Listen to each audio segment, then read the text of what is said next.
एक रात का समय बिजली कड़क रही है। एक पुरानी हवेली के दरवाजे पर आरव नाम का एक नौजवान दस्तक देता है। वे शहर से आया है अपने दादा की थोड़ी छुई जमीन देखने। हवेली में एक बार बुजुर्ग चौकीदार है, रघु काका बाबूजी, आप इतने साल बाद इस हवेली में आए हैं, कुछ ढूंढ रहे हैं क्या?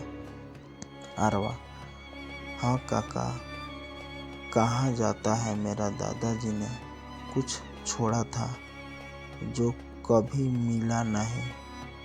अंदर जाते ही आरवा को दीवार पर अपने दादा की पुरानी तस्वीर दिखती है। तस्वीर के पीछे एक चाबी लगी हुई है। वे चाबी के साथ एक कागज है जिस पर लिखा है, सच जानने की हिम्मत हो तो तहखाने में उठ।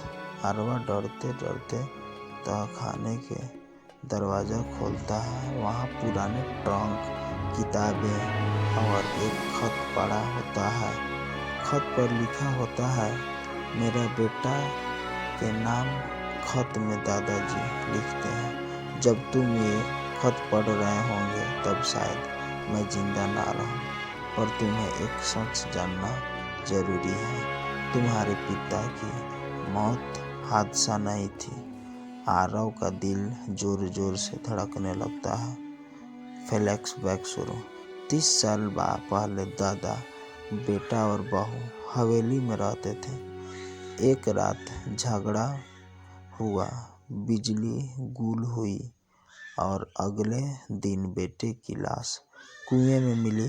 सबने कहा हादसा, लेकिन बहू को शक था। बहू ने पुलिस को बुलाया, लेकिन केस दब गया। कहा गया कोई सबूत नहीं है। दादा ने खुद को घर में बंद कर लिया और धीरे धीरे सब कुछ छोड़ दिए। खत में आगे लिखा है, मुझे सच्चाई का एहसास तब हुआ जब मुझे रघु काका ने वो रात की बात बताई। आरव चौंक जाता है। रघु काका वहीं, जो अब बाहर बैठा है। आरव भागता हुआ रघु काका के पास आता है। काका, दादाजी ने खत में आपका नाम लिखा है, क्या सच में आप जानते हैं कि क्या हुआ था? रघु काका चुप रहता है, आंखों में आंसू भर आते हैं। रघु बाबूजी, उस रात में सब देख रहा था। आपके पिता को किसने धक्का दिया? रघु बोलते बोलते चुप हो जाते हैं। सच बताऊं तो वो आपके पिता के अपने दोस्त थे जो अब भी जिंदा है। आरव हैरान, कौन? रघु कहता है, वो आज भी इसी गांव में रहता है, नाम है शिवनाथ। आरव तय करता है कि अब उसे सच जानना ही है। आरव उस बुढ़े शिवनाथ से मिलता है। शिवनाथ कहता है, हाँ मैं वहाँ था उस रात, लेकिन मैंने नहीं मारा। वो कोई और था जिसे तुम पहचानते नहीं। शिवनाथ बताता है, तुम्हारे पिता के कमरे में उस रात एक और आदमी आया था, वही जिसने दिया बुझाया और धक्का दिया। आरव, कौन था वो आदमी? शिवनाथ कांपते हुए कहता है, तुम्हारे दादा के अपने भाई। अब सब साफ होता जा रहा था। दादा के भाई ने हवेली और जमीन हड़पने के लिए अपने भतीजे की हत्या कर दी थी। दादा को शक था, पर सबूत नहीं मिला, इसलिए उन्होंने सब छोड़ दिया और अपने अपराध बोध के साथ जीते रहे। खत में लिखा था कि सबूत तहखाने के दूसरे हिस्से में है। आरव वहाँ जाता है और एक पुरानी टेप रिकॉर्डर मिलता है। टेप चलती है, आवाज आती है, भाई तू ये क्या कर रहा है?